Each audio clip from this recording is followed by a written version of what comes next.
welcome back to the channel, guys, and if you have not subscribed, please make sure you do. In the description I will have a list of all the movies that I will be reviewing throughout September and therefore after. And if all of those films do interest you and you take a liking to it, then it's only best that you subscribe so you can be notified when I upload. So yeah, we are reviewing It Chapter 2. This is a direct sequel to the first chapter that came out in 2017. Both projects were directed by Andy Muschietti, and the novel that came from Stephen King, the book, and has been adapted to screenplay by Gary, don't want to butcher his name's here, by Gary Doberman. Don't quote me on that. And funny enough, the night before with my mum, I watched one of his screenplays, The Nun. That film was horseshit, but that's a conversation for another time. So yeah, let's talk about It Chapter 2. Now, I feel as if with this film, there are only three decisions in this film that, to me, they don't make any sense whatsoever. They're there just to somewhat entertain the audience. And I think these moments you should kind of take it with a pinch of salt, because this film is a film that's nearly stretching out to a 3-hour runtime. And in a 3-hour runtime, if your film only has about 3 debatable mistakes, then I think overall you have done a good job with the material at hand. And I'll just talk very briefly about the few mistakes, and then I have more positives than negatives to say about this film. And I totally think the critics, I think that they're talking out of their arse, to be honest with you. So just to start with number one, I think that in the very beginning of this film, I don't felt like as if the opening was needed, those characters. It just felt like it was overbearing with conflict that did not need to be there, you know? And the actual situation that takes place is probably the most petty thing I've ever seen in a film this year in 2019. It's somewhat of maybe a horrible decision, and I don't know what the thought process was behind putting that situation in the script. Look, I understand we live in a very controversial time, and quite frankly, sometimes shit happens, and I understand that, but did that really need to be there? Especially over a materialistic thing. It did not need to be there whatsoever. The second thing I will say is one slight decision with the character arc of Beverly. Now if you've seen the film, you know exactly what I'm talking about when we're introduced back to her. Is it a good idea in the sense of that it's bringing conflict to the script, to the actual film? Yes, it is. But there are plenty and other clever ways that you can flaw a character without looking cliche. And not that and this moment to me, I didn't feel like as if it took anything away from the film. I just think that they could have, instead of looking at a first draft script and thinking to themselves, oh, you know, well, this will work. You know, sometimes the writing process is that you have to rewrite your script 4 or 5 times. But in this case, we are talking about a screenplay adapted by a novel.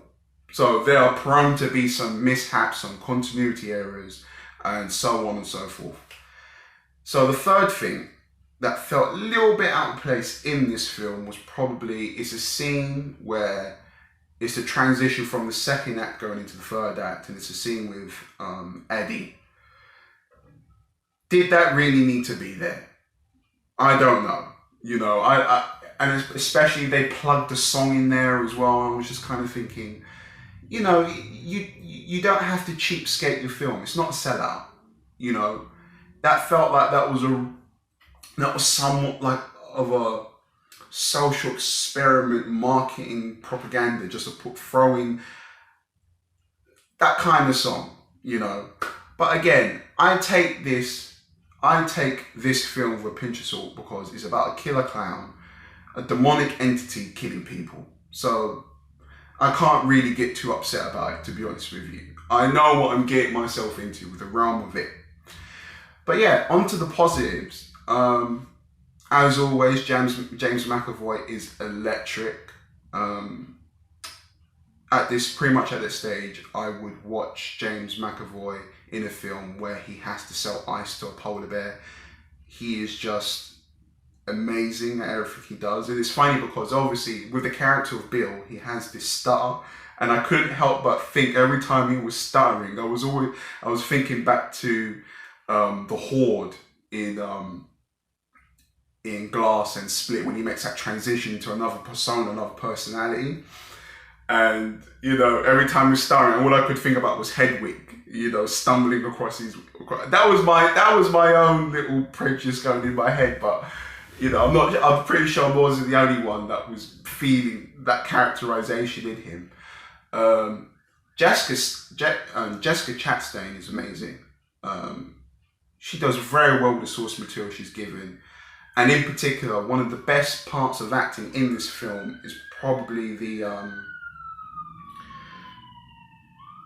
friggin' ambulance ruined my video, but is the best part of acting is probably the scene where they're at the Chinese restaurant and they've got the fortune cookies and they're mild, not even a spoiler, but you know, they're matching it all together. That acting, that reaction was amazing, you know. And look, many people think that, and this is the thing about acting, a lot of people, when they pick up a script, they think about it's all about their lines, it's all about what they do, X, Y, and Z, but, you know, really the forte of acting is reacting, you know, and that was a brilliant moment, you know, no words, just a genuine reaction, you know, and that's one of the reasons why we all go to watch these films, to see brilliant moments like that. Now on to Bill Hader. Oh my God! Whenever this guy had line, his rapport between Richie, played by Bill Hader, and I can't recall Eddie, the actor playing Eddie. But their rapport between each other was absolutely hilarious. They were so likable. Their relationship was beautiful to watch. Like the banter, the camaraderie, it was all very good. Yeah, the cast done a good job. Now, I'll say this: this film is more action heavy than I'd say the last It. I felt like there was a more first-person narrative with the first It, you know. I don't know, that just might be my opinion, you know. People might think I'm crazy for saying it, but who cares? And I'll definitely say that I felt like Pennywise was more ruthless, just straight up savage in this film than what he was in the first chapter, you know. And I found that Pennywise was more creepy in the first film, but in this one, it's a mixture that he was creepy, but he was more of a savage, you know. It was like, you know, in the first chapter, it was almost like as if Pennywise was playing with his food, because he knew that they were children and he could prod them, and he was torturing them in the first film in a way. He was really just torturing these kids, you know. And now that they are grown up, it's more a thing of, you know, I messed up the first time, and this time I'm bringing my A game, you know. But yeah, no. Listen, are the jump scares cliche? Are the kind of yes, you know. Now, Andy Muschietti decided to do something with the camera that maybe I think maybe more this should be a style that should be more in horror films. Instead of the classic look at something, turn behind you, it's there. You know, I kind of like the more simple cinematography of having the camera. It moves here, and then there's something there. Like I find that maybe slightly more horrific. And listen, there is a certain park scene in this film, and it completely caught me off guard. And this was only solely because it was good cinematography, not because it was a cliche jump scare. It was just good camera work. And when it happened, I became a b-boy breakdancer in my seat. Honestly, I was doing the 6-step. Honestly, it was oh my heart rate went to another dimension, people. But yeah, but look, all in all, so the real question is this a good film? Yes, it is. But is it better than the first? No, it's not, sadly. Because of the few mistakes. And what I will do is, and if you guys want it, I will do a spoiler review and I will talk more in depthly about these 3 mistakes that the film chose to do, because I really do enjoy, you know, the story and what they were trying to portray. It's not an easy thing. And yeah, so let me know if you want to spoil it. I will talk more in depthly there, and just to give you guys more of an understanding, because I can only kind of scratch the surface when I do a review, and I don't want to spoil it for people. And just one more other thing. This film is, I hear a lot of people saying that it's more of an action comedy, you know, than it is a horror. And here's the thing. It's about a clown. No, it's about a demonic entity that enters the body of somebody of a normal human being who was presumably a clown, and now he has these superhuman abilities and this kind of omnipotent presence that he could go around and wreak havoc amongst the world, you know, with his paranormal abilities. And, you know, so if the film wants to decide through the eyes of one other character, it comes from Richie most of the time, that he speaks about certain situations in third person. His character is a stand-up comedian, you know. So the thoughts that are coming from his head are what the subconscious of what we're thinking, and it's hilarious. In particular, the third act of the final fight scene, in a heroic stance to save the day, he quotes back to a famous pop culture film, and it's probably the most hilarious thing I've seen the whole year. I didn't expect the chat to be actually this funny, which I quite enjoyed. And I gotta say as well, to add on top of that, I did enjoy what they did with James McAvoy's character, with the idea of him being a writer, and so on and so forth.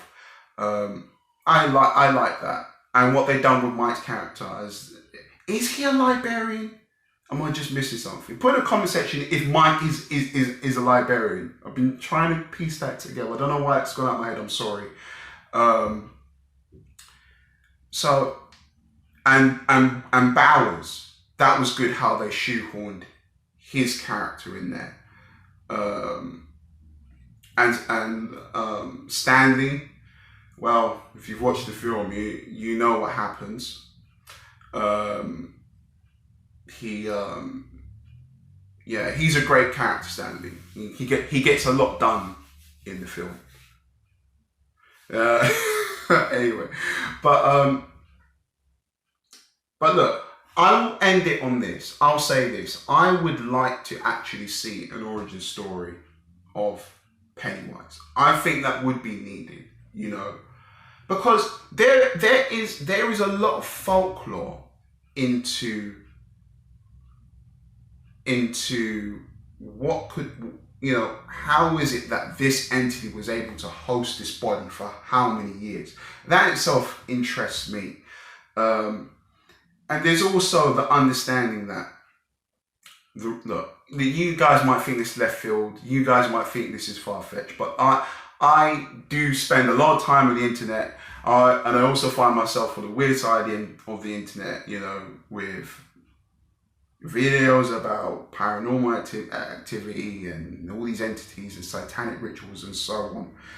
And they say that when an entity reaches into a host's body, human's body, is that they're only attacking their body because that they have somewhat of a chink in their armor. You know, their aura. It's like, you know, they're not as mentally strong as what a normal person would be, and that's why these entities, they go to these people, and that's why you've seen a lot. Well, it's a well-known trope in the trait in Hollywood when they do these films, is that when the entity picks who it wants to pick, it always picks a kid, because then they haven't got their own persona, they haven't got their self-identity yet, and they pick the easiest target, basically. So a chink in armor, whether it be mental illness, a disability, that's the trope usually, and that's the trait. You know, whether I know, I'm not a person that's actually seen it in first person. I just hear these stories. So, you know, take what I'm saying with a pinch of salt, but that's what they say. And I feel like you could do a lot with that, with a character like Pennywise, because from what I understand is he was in a circus, you know, and I get very kind of like Joker vibes, but obviously they need to take that in another direction.